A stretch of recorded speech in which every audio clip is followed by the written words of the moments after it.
আসসালামু আলাইকুম, শুভ সন্ধ্যা।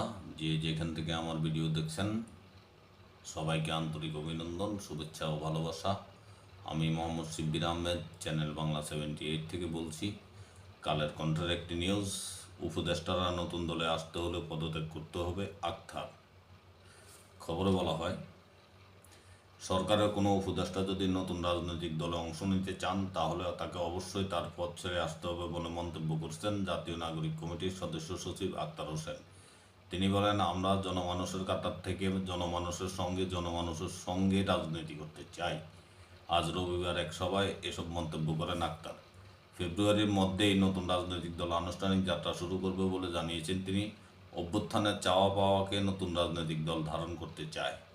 তিনি জানান, 1 লাখের বেশি মানুষ নতুন রাজনৈতিক দল নিয়ে তাদের মতামত জানিয়েছে। বাংলাদেশের রাজনৈতিক দলগুলো নির্বাচন নিয়ে যতটা আগ্রহী, সংস্কার ও বিচার নিয়ে ততটা সোচ্চার না বলে মন্তব্য করছেন জাতীয় নাগরিক কমিটির এই সদস্য সচিব। এই ছিল জাতীয় নাগরিক কমিটির সদস্য সচিব আক্তার হোসেনের বক্তব্য। ভালো থাকবেন।